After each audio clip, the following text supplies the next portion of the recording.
Assalamualaikum warahmatullahi wabarakatuh. Perkenalkan, nama saya Adelia Rosalin Putri, NIM 19103040042. Di sini saya akan menjelaskan tentang ketentuan hukum laut internasional yang akan dibahas sebagai berikut.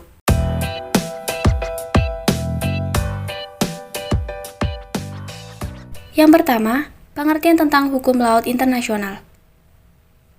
Hukum laut internasional adalah seperangkat norma hukum yang mengatur hubungan hukum antara negara pantai atau yang berhubungan dengan pantai yang terkurung oleh daratan dan atau organisasi maupun subjek hukum internasional lainnya yang mengatur mengenai kedaulatan negara atas laut, yurisdiksi negara, dan hak-hak negara atas perairan tersebut. Hukum laut internasional mempelajari tentang aspek-aspek hukum di laut dan peristiwa-peristiwa hukum yang terjadi di laut. Bagian kedua, perkembangan hukum laut internasional. Hukum laut salah satu cabang tertua hukum internasional. Bagaimanapun, sumber kodifikasi dan perkembangan progresif undang-undang ini adalah 3 konferensi perserikatan bangsa-bangsa yang diselenggarakan pada tahun 1958, 1960, dan 1973 sampai 1982. Seiring waktu, telah diterima bahwa negara-negara pantai berhak untuk mengklaim kedaulatan dan yurisdiksi atas laut yang berdekatan dan dasar laut. Klaim ini telah dibuat untuk berbagai keperluan. Faktor keamanan dan pertahanan adalah yang pertama yang membuat negara-negara memulai proses ini.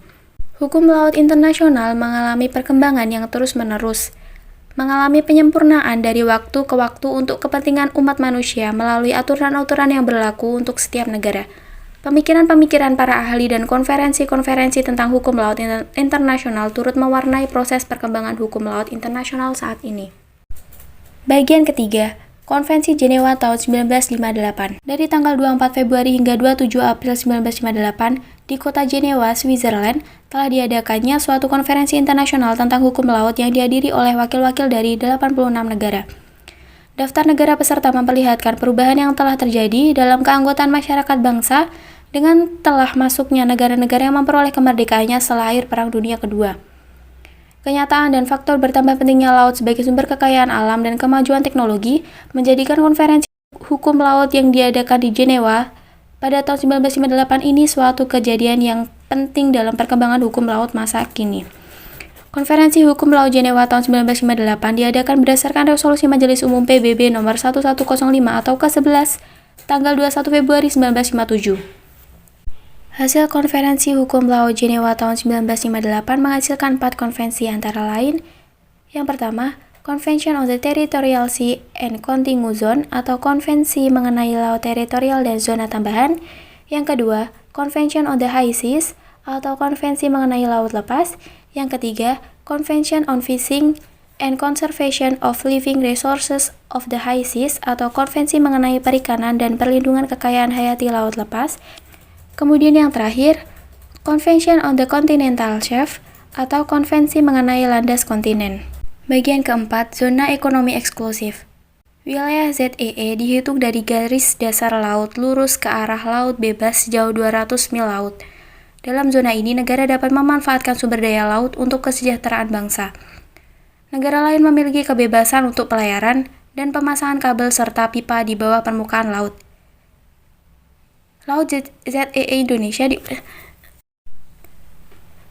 Indonesia diumumkan pada tanggal 21 Maret 1980. Dengan adanya ZEE, wilayah laut Indonesia menjadi semakin luas. Bagian kelima, landas kontinen. Zona landas kontinen merupakan dasar laut yang secara geologis maupun morfologi merupakan lanjutan dari sebuah kontinen atau benua dengan kedalaman laut 150 meter. Indonesia terletak di antara landas kontinen Asia dan Australia. Pada zona ini, pemerintah memiliki kewenangan untuk memanfaatkan sumber daya alam atau SDA yang ada dan kewajiban menyediakan alur pelayaran lintas damai. Batas landas kontinen diumumkan oleh pemerintah Indonesia pada tanggal 17 Februari 1969. Bagian yang terakhir, hak untuk menunda dan menolak pelintasan. Kebebasan berlayar atau Freedom of Navigation merupakan salah satu prinsip utama dari UNCLOS 1982. Prinsip FON ditetapkan menjadi hak lintas pada seluruh rezim laut yang ditetapkan pada UNCLOS 1982. Pengertian lintas atau passage sesuai pasal 18 adalah berlayar atau melakukan navigasi secara terus-menerus, berlangsung serta secepat mungkin.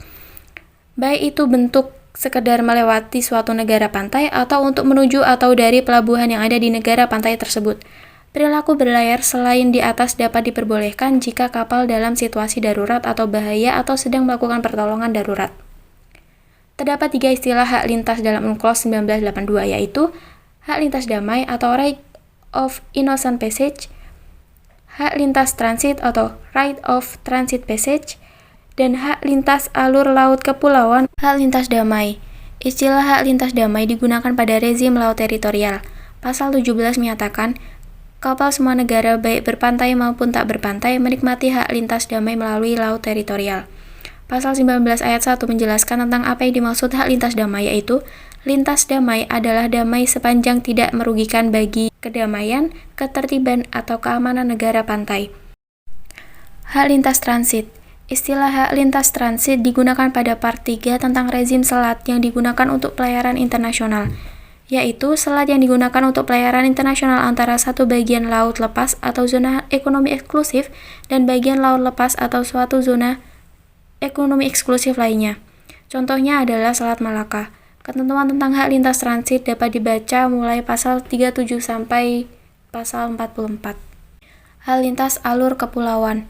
Hak lintas alur kepulauan adalah berlayar dari suatu bagian laut bebas atau zona ekonomi eksklusif melintas perairan kepulauan sebuah negara menuju ke bagian lain dari laut bebas atau zona ekonomi eksklusif.